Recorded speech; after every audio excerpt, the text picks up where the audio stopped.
السلام علیکم۔ رات کے 8 بجے ہیں۔ یہ ریڈیو پاکستان ہے۔ خبرنامے کے ساتھ میں ہوں عشرت ثاقب اور میں ہوں عامر ہاشمی۔ سب سے پہلے ایک نظر آج کی خاص خبروں پر۔ وزیر اعظم نے ملک میں گزشتہ 44 ماہ کے دوران مہنگائی کی کم ترین شرح پر اطمینان ظاہر کیا ہے۔ شہباز شریف نے ملک کو ٹریکوما کی بیماری سے پاک کرنے میں پاکستان کی کامیابی پر قوم کو مبارکباد دی ہے۔ وزیر اطلاعات نے کہا ہے کہ اقتصادی اشاریہ غیر ملکی زر مبادلہ میں اضافے اور مستحکم کرنسی کے ساتھ مثبت رجحان ظاہر کر رہے ہیں۔ ملیشیا کے وزیر اعظم 3 روزہ دورے پر کل پاکستان پہنچیں گے۔ منصوبہ بندی کے وزیر نے جدید ٹیکنالوجی کے ذریعے ریلوے کی استعداد کار بڑھانے میں حکومت کی دلچسپی کا اظہار کیا ہے۔ نجکاری کے وزیر نے کہا ہے کہ پاکستان اور روس کے درمیان مختلف شعبوں میں مشترکہ منصوبوں کی وسیع گنجائش موجود ہے۔ پنجاب حکومت نے 5 سال تک کی عمر کے بچوں کے لیے 12 بیماریوں کے خلاف آج سے بگ کیچ اپ مہم شروع کی ہے، جو 1 ماہ تک جاری رہے گی۔ پاکستان توانائی کے متبادل ذرائع کے حوالے سے یورپ کے بعد چین کی سولر مصنوعات کی دوسری سب سے بڑی منڈی بن گیا ہے۔ بھارت کے غیر قانونی زیر قبضہ جموں و کشمیر میں قابض فوج نے گزشتہ ماہ کے دوران ریاستی دہشت گردی کی مسلسل کارروائیوں میں 17 افراد کو شہید کر دیا۔ فلم اور ٹیلی ویژن کے ممتاز اداکار سید کمال کی آج 15ویں برسی منائی گئی۔ اور خبروں کی تفصیل کے لیے پہلے عامر ہاشمی۔ شکریہ عائشہ ثاقب۔ وزیر اعظم شہباز شریف نے مہنگائی کی شرح 44 ماہ کی کم ترین سطح پر پہنچنے پر اطمینان کا اظہار کیا ہے۔ انہوں نے آج ایک بیان میں کہا کہ مہنگائی اور پیٹرول کی قیمتوں میں مسلسل کمی کا براہ راست فائدہ عام آدمی کو پہنچ رہا ہے۔ شہباز شریف نے کہا کہ ملک کی معیشت مستحکم ہو رہی ہے، سفارتی تعلقات مضبوط ہو رہے ہیں اور عام آدمی کو خوشحالی کا سفر شروع ہو گیا ہے۔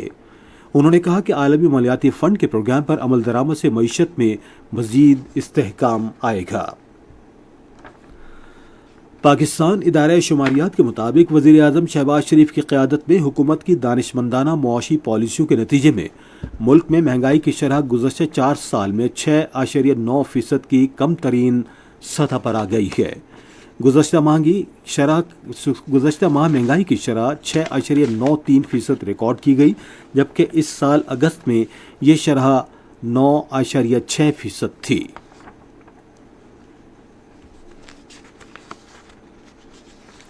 عالمی ادارہ صحت نے پاکستان کو ٹریکوما سے پاک ملک قرار دیا ہے۔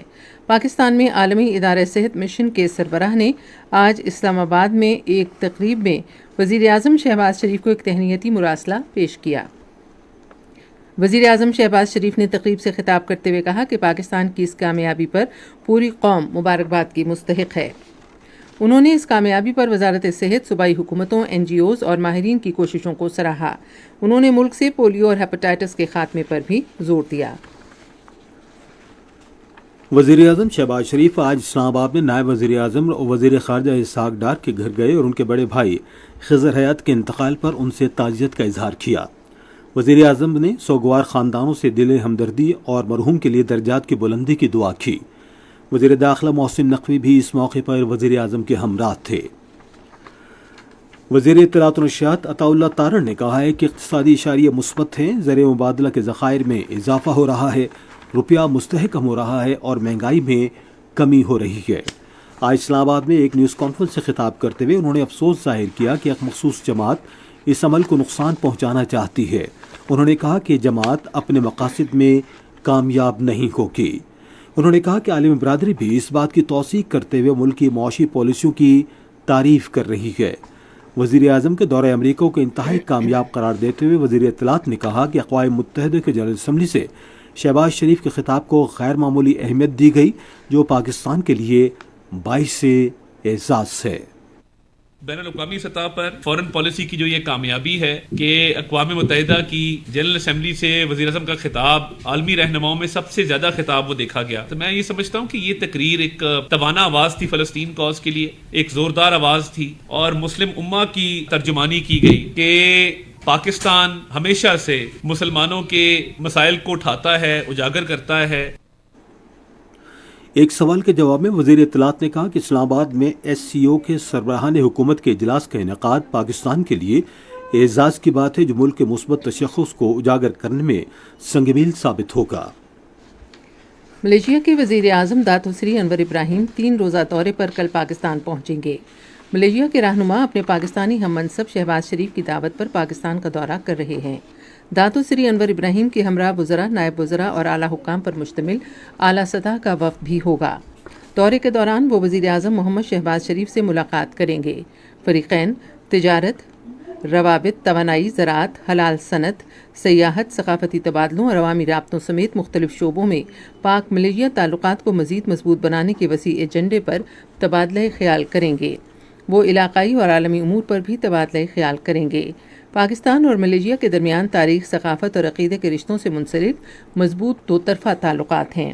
یہ دورہ دونوں برادر ملکوں کے درمیان تعلقات کو مزید مضبوط بنانے کا اہم موقع فراہم کرے گا۔ منصوبہ بندی کے وزیر احسن اقبال نے کہا ہے کہ حکومت قومی اصلاحاتی ایجنڈے کے مطابق جدید ٹیکنالوجی کے ذریعے ریلوے کی استعداد کار میں اضافہ کرنا چاہتی ہے۔ وہ اے ڈی بی کے ٹرانسپورٹ سیکٹر گروپ کے ڈائریکٹر کی زیر قیادت ایشیائی ترقیاتی بینک کے وفد سے گفتگو کر رہے تھے، جنہوں نے آج اسلام آباد میں ان سے ملاقات کی۔ ملاقات میں پاکستان کے موجودہ ٹرانسپورٹ کے نظام، مستقبل کے ترقیاتی منصوبوں اور اس شعبے کو درپیش مشکلات کے حل کے لیے اے ڈی بی کے تعاون پر تبادلہ خیال کیا گیا۔ وزیر داخلہ محسن نقوی آج اسلام آباد میں جمعیت علماء اسلام کے سربراہ مولانا فضل الرحمان کے گھر گئے۔ انہوں نے مولانا فضل الرحمان کو پارٹی کے بلا مقابلہ دوبارہ سربراہ اور مولانا عبد الغفور حیدری کو جنرل سیکرٹری منتخب ہونے پر مبارکباد دی۔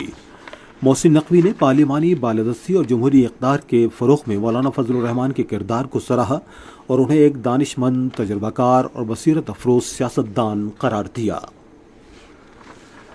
نجکاری کے وزیر عبدالعلیم خان نے کہا ہے کہ پاکستان اور روس کے درمیان مختلف شعبوں میں مشترکہ طور پر کام کرنے کی وسیع گنجائش موجود ہے۔ انہوں نے یہ بات آج ماسکو میں پاکستان اور روس کے تجارت اور سرمایہ کاری فورم کے پہلے اجلاس سے خطاب کرتے ہوئے کہی۔ انہوں نے اس اعتماد کا اظہار کیا کہ یہ فورم دونوں ملکوں کے درمیان نئے دو طرفہ تعلقات کا آغاز ہے۔ وزیر نجکاری نے پاکستان میں کاروبار کے لیے پرکشش اور سازگار ماحول کو اجاگر کیا۔ اس موقع پر روس میں پاکستان کے سفیر محمد خالد جمالی نے پاکستان اور روس کے درمیان دو طرفہ تجارت کے حجم پر اطمینان کا اظہار کیا، جو $1 ارب سے تجاوز کر چکا ہے۔ انہوں نے کہا کہ پاکستان اقتصادی تعلقات بڑھانے کے لیے روس کے ساتھ کام کرنے کا خواہش مند ہے۔ مذہبی امور اور بین المذاہب ہم آہنگی کے وزیر چودھری صالح حسین نے آج مسقط کے علاقے اسیب میں پاکستان اسکول کے 8ویں بین الاقوامی کیمپس کا افتتاح کیا۔ جدید طرز کے اس نئے کیمپس میں کنڈرگارٹن سے اے لیولز تک کے 3000 طلبہ کو تعلیم دی جائے گی۔ چودھری صالح حسین نے افتتاحی تقریب سے خطاب کرتے ہوئے کہا کہ پاکستان اسکول سسٹم کو 27 مختلف قومیتوں کے طلبہ کو تعلیم دینے کا اعزاز حاصل ہے، جو ان اسکولوں پر ان کے اعتماد کا مظہر ہے۔ پاکستان کے اسکولوں میں مختلف پس منظر سے تعلق رکھنے والے طلبہ مل جل کر تعلیم حاصل کر رہے ہیں اور رواداری، افہام و تفہیم اور اتحاد کی اقدار کو فروغ دے رہے ہیں، جو پاکستان کے اسکولوں نے بڑی کامیابی سے ان میں پیدا کی ہیں۔ یہ خبریں آپ ریڈیو پاکستان سے سن رہے ہیں۔ تجارت و صنعتوں کے وزیر اعظم کے لیے رابطہ کار رانا احسن افضل خان نے کہا ہے کہ حکومت ملک کے فائدے کے لیے آئینی ترامیم لانا چاہتی ہے۔ ایک نجی نیوز چینل سے گفتگو کرتے ہوئے انہوں نے کہا کہ آئینی ترامیم کے ذریعے عدالتی نظام کو بہتر بنانا قومی مفاد میں ہے۔ معروف عالم دین ڈاکٹر ذاکر نائک نے آج اسلام آباد میں قومی اسمبلی کے اسپیکر سردار ایاز صادق سے ملاقات کی۔ انہوں نے مسلم امہ کو درپیش مسائل اور بین المذاہب ہم آہنگی کی اہمیت اور اہم امور پر بات چیت کی۔ ان سے گفتگو کرتے ہوئے سردار ایاز صادق نے مسلم امہ کے درمیان اتحاد کی ضرورت پر زور دیا۔ ایاز صادق نے دنیا بھر میں اسلام کے امن اور محبت کے پیغام کو پھیلانے میں ڈاکٹر ذاکر نائک کی خدمات کو سراہا۔ انہوں نے کہا کہ پاکستان کا آئین تمام شہریوں کو مساوی حقوق دیتا ہے اور ملک میں اقلیتوں کے حقوق کو مکمل تحفظ حاصل ہے۔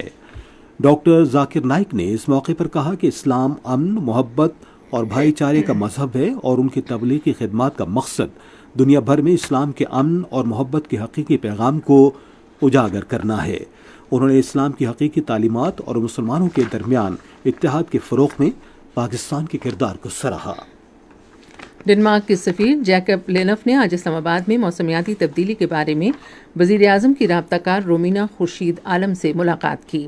ملاقات کے دوران انہوں نے دو طرفہ دلچسپی کے مختلف امور، خاص طور پر پاکستان کی گرین انرجی کی طرف منتقلی، ماحولیاتی تحفظ، آبی اور حیاتیاتی تنوع کے تحفظ کے حوالے سے تبادلہ خیال کیا۔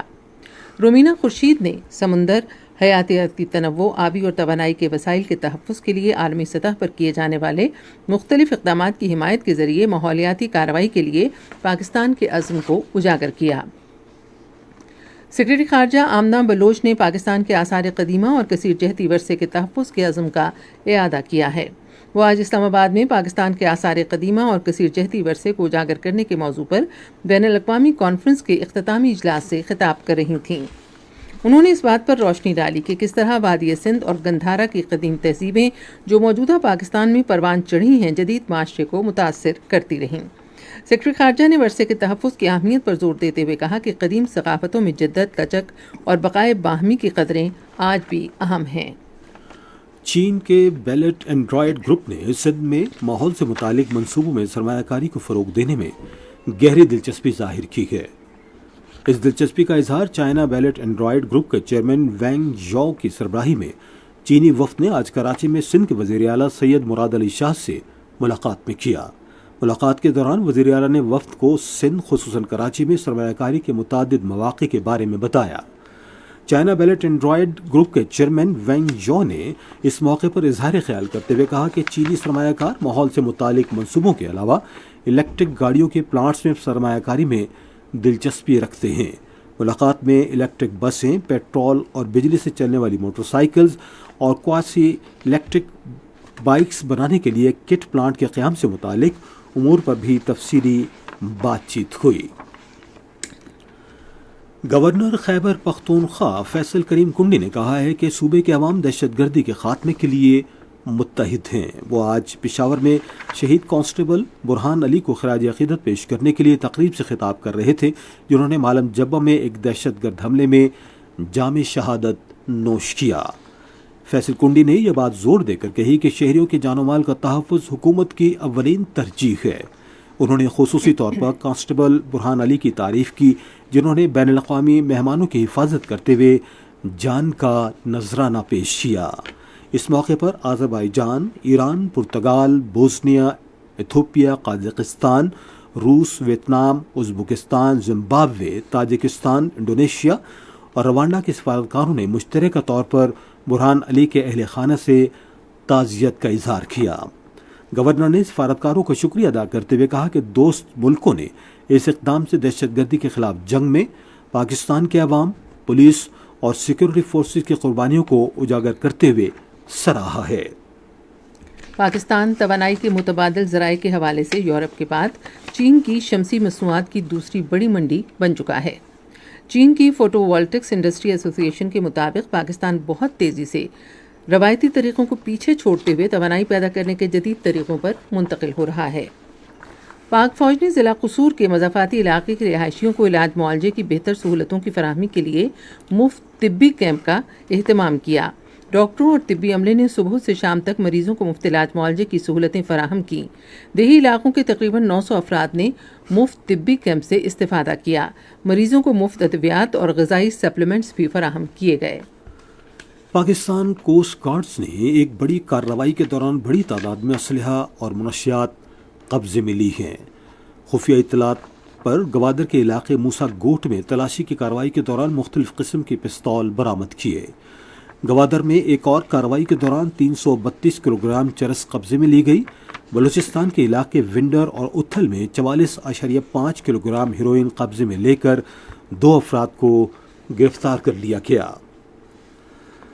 پنجاب حکومت نے 5 سال تک کی کم عمر کے بچوں کے لیے 12 بیماریوں کے خلاف آج سے بگ کیچ اپ مہم شروع کی ہے جو 1 ماہ تک جاری رہے گی۔ 5000 سے زیادہ ویکسینیٹرز اور 10,000 سے زیادہ سماجی کارکن اس مہم میں حصہ لے رہے ہیں۔ یہ خبریں ریڈیو پاکستان سے نشر کی جا رہی ہیں۔ بھارت کے غیر قانونی زیر قبضہ جموں و کشمیر میں گزشتہ ماہ کے دوران قابض فوج نے اپنی ریاستی دہشت گردی کی مسلسل کارروائیوں میں 17 کشمیریوں کو شہید کیا۔ کشمیر میڈیا سروس کے مطابق شہید ہونے والوں میں 14 کشمیریوں کو ماورائے عدالت اور جعلی مقابلوں میں شہید کیا گیا۔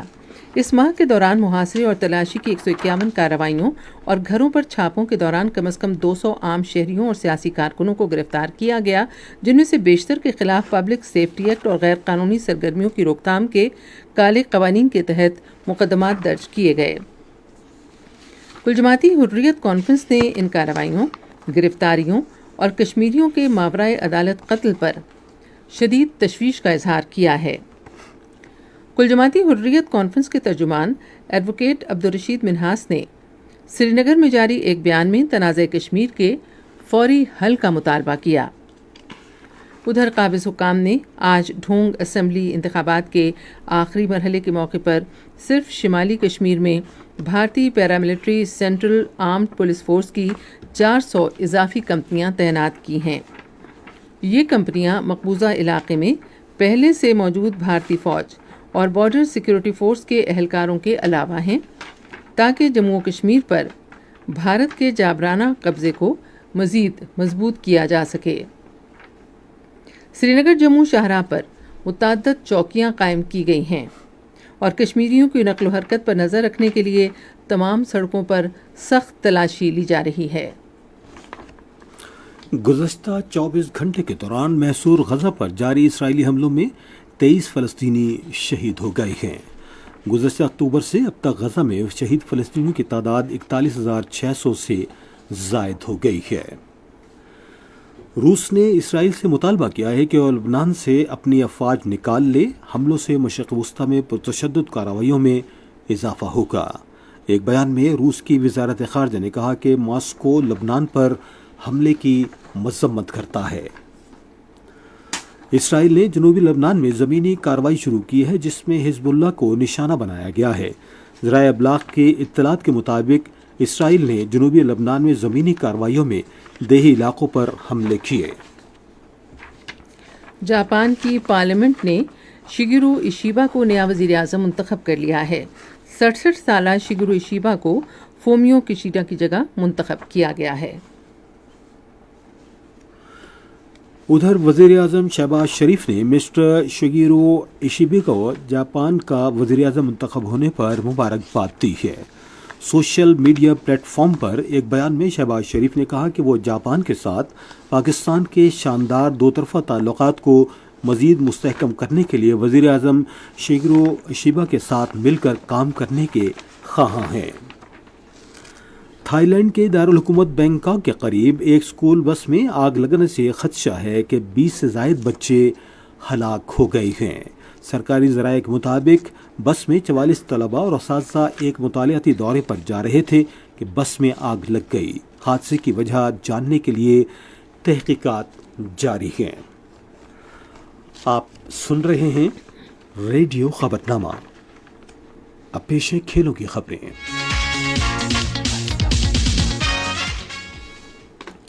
پاکستان کی خواتین کرکٹرز متحدہ عرب امارات میں اس جمعرات سے ہونے والے خواتین کے ICC T20 عالمی کپ کے لیے اپنی تیاریوں کے حوالے سے پرعزم ہیں۔ تفصیلات کے مطابق پاکستان کی خواتین کھلاڑیوں نے لاہور کے فٹنس کیمپ کی جانب سے فراہم کی گئی سہولتوں پر اطمینان کا اظہار کیا ہے۔ دنیا کی 150 نہایت تجربہ کار خواتین کھلاڑی متحدہ عرب امارات میں خواتین کے ICC T20 عالمی کپ کے نویں مرحلے کے لیے جمع ہیں۔ ٹورنامنٹ کے میچز شارجہ کرکٹ اسٹیڈیم اور دبئی انٹرنیشنل اسٹیڈیم میں کھیلے جائیں گے۔ گروپ اے میں افتتاحی میچ سری لنکا اور پاکستان کے درمیان کھیلا جائے گا۔ پاکستان اور انگلینڈ کے درمیان ہونے والی 3 میچوں کی ٹیسٹ سیریز کے لیے آن لائن ٹکٹس کی فروخت گزشتہ روز شروع ہوئی، جبکہ میچ کے پہلے دن جنرل انکلوژر میں مفت داخلے کی اجازت دی گئی ہے۔ شائقین کرکٹ کی سہولت کے لیے ٹکٹس فروخت کے لیے جمعے سے مختلف آؤٹ لیٹس پر بھی دستیاب ہوں گے۔ 3 میچوں کی ٹیسٹ سیریز کا پہلا میچ رواں ماہ کی 7 سے 11 تک، جبکہ دوسرا میچ 15 سے 19 تک ملتان کرکٹ اسٹیڈیم میں کھیلا جائے گا۔ سیریز کا تیسرا میچ رواں ماہ کی 24 سے 28 تاریخ کو راولپنڈی کرکٹ اسٹیڈیم میں کھیلا جائے گا۔ شائقین کرکٹ کی حوصلہ افزائی کے لیے ملتان میں کھیلے جانے والے دونوں ٹیسٹ میچوں کے پہلے روز جنرل انکلوژر کو مفت داخلے کی اجازت ہوگی، جبکہ راولپنڈی میں ہونے والے ٹیسٹ میچ کے پہلے روز پریمیم انکلوژرز کو بھی مفت داخلے کی اجازت ہوگی۔ 50 سوبرز کا پریزیڈنٹ کپ جمعرات سے ملک کے 5 شہروں میں شروع ہوگا۔ پاکستان کرکٹ بورڈ کے مطابق higher education commission, Khan research laboratories, state bank of Pakistan اور وابڈا گروپ اے اور Ishal associates, Ghani glass, O G D C L, P T V اور Sui northern gas pipelines limited group B میں ہوں گے۔ کل 9 محکمہ جاتی کرکٹ ٹیمیں ٹورنامنٹ میں حصہ لیں گی۔ گروپ اے کے میچ ایبٹ آباد، اسلام آباد اور راولپنڈی، جبکہ گروپ بی کے میچ فیصل آباد اور لاہور میں ہوں گے۔ ٹورنامنٹ کا پہلا سیمی فائنل اس ماہ کی 13 تاریخ، دوسرا سیمی فائنل 14 تاریخ اور فائنل اس ماہ کی 16 تاریخ کو کھیلا جائے گا۔ فاتح ٹیم کو 50 لاکھ روپے اور رنر اپ ٹیم کو 25 لاکھ روپے کا انعام دیا جائے گا۔ ملتان کی ضلعی انتظامیہ نے پاکستان اور انگلینڈ کے درمیان ہونے والی آئندہ ٹیسٹ سیریز کے لیے تمام ضروری انتظامات مکمل کر لیے ہیں۔ شائقین کرکٹ کی سہولت کے لیے ملتان کرکٹ اسٹیڈیم اور ملحقہ راستوں کو بھرپور طریقے سے سجایا گیا ہے اور صفائی کو یقینی بنایا گیا ہے۔ ڈپٹی کمشنر وسیم حامد سدھو نے کہا کہ پاکستان اور انگلینڈ کی دونوں ٹیموں کے لیے سیکیورٹی پلان اور مجوزہ رہائش گاہوں کو حتمی شکل دے دی گئی ہے۔ کرکٹ میچز کے لیے صاف ستھرے ماحول کو یقینی بنانے کے لیے صفائی کا خصوصی انتظام کیا جائے گا۔ اب سنتے ہیں تجارتی خبریں۔ راولپنڈی کے ایوان صنعت و تجارت کے نومنتخب صدر عثمان شوکت نے اپنے عہدے کا حلف اٹھا لیا۔ حلف اٹھانے والے ان کی ٹیم کے دیگر ارکان میں راولپنڈی کے ایوان صنعت و تجارت کے سینئر نائب صدر خالد فاروق قاضی، نائب صدر فہد برلاس اور ایگزیکٹو کونسل کے 17 ارکان شامل ہیں۔ راولپنڈی کے ایوان صنعت و تجارت کے گروپ لیڈر سہیل الطاف نے ان سے حلف لیا۔ راولپنڈی کے ایوان صنعت و تجارت کے نومنتخب صدر عثمان شوکت نے کہا کہ راولپنڈی رنگ روڈ منصوبے کی جلد تکمیل کے لیے متعلقہ حکام سے بھرپور رابطہ رکھا جائے گا۔ پاکستان اسٹاک ایکسچینج میں کراچی میں گھنٹہ بجانے کی تقریب جمعرات کو ٹریڈنگ ہال میں صبح 9:30 بجے ہوگی۔ یہ تقریب کراچی میں امریکی قونصل جنرل اسکاٹ اوربونی اور ان کے وفد کے دورے کے موقع پر ہوگی۔ پاکستان اسٹاک ایکسچینج میں آج تیزی کا رجحان دیکھا گیا کہ ایس سی 100 انڈیکس 690 پوائنٹس کے اضافے کے بعد مارکیٹ کے اختتام پر 81,804 پوائنٹس پر بند ہوا۔ مجموعی تجارتی حجم 359 ملین سے زائد حصص کا ریکارڈ کیا گیا، جبکہ کل 297 ملین سے زائد حصص کا لین دین ہوا تھا۔ نیشنل بینک کے اعلان کے مطابق روپے اور دیگر غیر ملکی کرنسیوں کے درمیان شرح تبادلہ یہ رہی۔ امریکی ڈالر قیمت خرید 277 روپے 60 پیسے اور قیمت فروخت 278 روپے 10 پیسے، پاؤنڈ اسٹرلنگ 371 روپے 50 پیسے اور 372 روپے 17 پیسے، یورو 309 روپے 36 پیسے اور 309 روپے 92 پیسے اور سعودی ریال قیمت خرید 74 روپے 5 پیسے اور قیمت فروخت 74 روپے 19 پیسے۔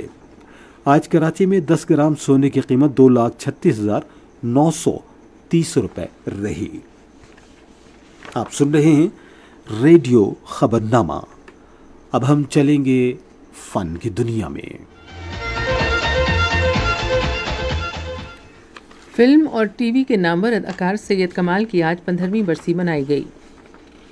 وہ 27 اپریل 1937 کو بھارت کے شہر میرٹھ میں پیدا ہوئے۔ سید کمال 1960 اور 1970 کی دہائی کے دوران ایک مشہور فلمی ستارے تھے۔ انہوں نے 80 سے زیادہ فلموں کے علاوہ ٹی وی ڈراموں میں اداکاری کے جوہر دکھائے۔ انہیں 1968 میں نگار ایوارڈ اور سن 2000 میں لائف ٹائم اچیومنٹ ایوارڈ سے نوازا گیا۔ سید کمال آج کے روز 2009 میں کراچی میں انتقال کر گئے تھے۔ پاکستان آرٹس کونسل کراچی میں ملکی اور غیر ملکی ثقافتوں، موسیقی، رقص اور فنون کی دوسری صورتوں کے رنگ بکھیرتے ہوئے عالمی ثقافتی میلہ جاری ہے۔ میلے کے 5ویں روز خالد احمد کی ہدایت کاری میں مزاحیہ تھیٹر کراچی کا بچھو پیش کیا گیا۔ اس ڈرامے کا مقصد کراچی کے موجودہ ماحول میں مولیے کے کلاسیکی ڈرامے ٹاٹف کی بحالی ہے۔ کہانی دو ہمسایہ خاندانوں اور ان کے معاشرے پر مبنی ہے جو ان کے خدام کے گرد گھومتی ہے، اور یہ کہانی فن اور مزاح سے بھرپور ہے۔ اس ڈرامے کو حاضرین نے خوب سراہا اور پورے ڈرامے میں قہقہوں کا راج رہا۔ اب چلتے ہیں سائنس کی دنیا میں۔ چین میں ٹائپ 1 ذیابیطس میں مبتلا ایک خاتون کے اپنے جسم سے لیے گئے خلیوں سے علاج کر کے دائمی بیماری کو ختم کر دیا گیا۔ محققین نے بتایا کہ خاتون کا جسم گزشتہ 1 برس سے زائد عرصے سے اپنا انسولین کامیابی کے ساتھ بنا رہا ہے۔ اس علاج کو دیگر ماہرین نے حیران کن اور زبردست قرار دیا ہے۔ چینی محققین کی ٹیم نے علاج کی باقاعدہ منظوری گزشتہ برس جون میں حاصل کی اور ٹرانسپلانٹ کے ساتھ علاج جاری رکھا۔ چین نے 2030 میں چاند پر خلا نورد اتارنے کے مقاصد کی جانب ایک قدم اور پورا کر لیا ہے اور اپنے خلائی عملے کے لیے خاص طور پر تیار کیے گئے خلائی سوٹ کی رونمائی کی ہے۔ اسپیس سوٹ میں ایک لانگ اور شارٹ رینج کیمرہ، ایک آپریشن کنسول اور روشنی کی چمک کو مان کرنے والا ہیلمیٹ وائزر نصب کیا گیا ہے۔ اور اب موسم کی تازہ ترین صورتحال جانیں گے ماہر موسمیات داؤد خان سے۔ موسم کی تازہ ترین صورتحال کے مطابق اس وقت ملک کے بیشتر علاقوں میں موسم خشک جبکہ شمالی علاقوں میں مطلع جزوی ابرآلود ہیں۔ گزشتہ 24 گھنٹوں کے دوران بھی ملک کے بیشتر علاقوں میں موسم گرم اور خشک رہا۔ آئندہ 24 گھنٹوں کے دوران ملک کے بیشتر علاقوں میں موسم گرم اور خشک رہے گا، تاہم جنوبی علاقوں میں بعض دوپہر تیز ہوائیں چلنے کی توقع۔ آج ریکارڈ کیے گئے زیادہ سے زیادہ درجہ حرارت دادو اور بکر میں 43، موہنجو دڑو، شہید بن نذیر آباد اور پٹیڈن میں 42 ڈگری سینٹی گریڈ ریکارڈ کیا گیا۔ دیگر شہروں میں ریکارڈ کیے گئے زیادہ سے زیادہ درجہ حرارت اسلام آباد 34، مری 25، لاہور 37، کراچی 35، پشاور 38، کوئٹہ 31، مظفر آباد 37، گلگت 35، اسکردو 27، سری نگر 30، جموں 33، لیہ 23، پلوامہ 29، اننت ناگ اور شوپیاں میں 30 ڈگری سینٹی گریڈ ریکارڈ کیا گیا۔ اہم خبروں کا خلاصہ آخر میں ایک بار پھر سن لیجیے۔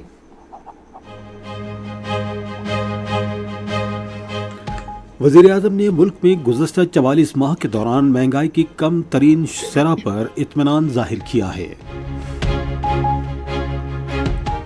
شہباز شریف نے ملک کو ٹریکوما کی بیماری سے پاک کرنے میں پاکستان کی کامیابی پر قوم کو مبارکباد دی ہے۔ وزیر اطلاعات نے کہا ہے کہ اقتصادی اشاریے غیر ملکی زر مبادلہ میں اضافے اور مستحکم کرنسی کے ساتھ مثبت رجحان ظاہر کر رہے ہیں۔ ملیشیا کے وزیر اعظم 3 روزہ دورے پر کل پاکستان پہنچیں گے۔ منصوبہ بندی کے وزیر نے جدید ٹیکنالوجی کے ذریعے ریلوے کی استعداد کار بڑھانے میں حکومت کی دلچسپی کا اظہار کیا ہے۔ نجکاری کے وزیر نے کہا ہے کہ پاکستان اور روس کے درمیان مختلف شعبوں میں مشترکہ منصوبوں کی وسیع گنجائش موجود ہے۔ پنجاب حکومت نے 5 سال تک کی عمر کے بچوں کے لیے 12 بیماریوں کے خلاف آج سے بگ کیچ اپ مہم شروع کی ہے جو 1 ماہ تک جاری رہے گی۔ پاکستان توانائی کے متبادل ذرائع کے حوالے سے یورپ کے بعد چین کی سولر مصنوعات کی دوسری سب سے بڑی منڈی بن گیا ہے۔ خبرنامہ آپ نے سنا۔ پینل انجینئر تھے نوید اکرم، سپروائزر شعبہ اردو ہنا شاہد، مدیر ہوم ڈیسک محمد یاسر اسلم، مدیر foreign desk Waseem Ahmed, news producer Saeed Ahmed Qureshi, مدیر اعلیٰ عبدالباسط خان، نگران اعلیٰ امان اللہ سپرا، اور یہ پیشکش تھی شعبہ خبر ریڈیو پاکستان کی۔ مزید خبروں اور تجزیوں کے لیے آئیے ہماری ویب سائٹ پر radio.gov.pk اور آپ ریڈیو پاکستان کے آفیشیل فیس بک پیج ریڈیو پاکستان نیوز پر خبرنامے کی براہ راست ویڈیو اسٹریمنگ بھی ملاحظہ کر سکتے ہیں۔ اس کے ساتھ ثاقب عامر ہاشمی اور ہماری نیوز ٹیم کو اجازت دیجیے۔ اللہ نگہبان۔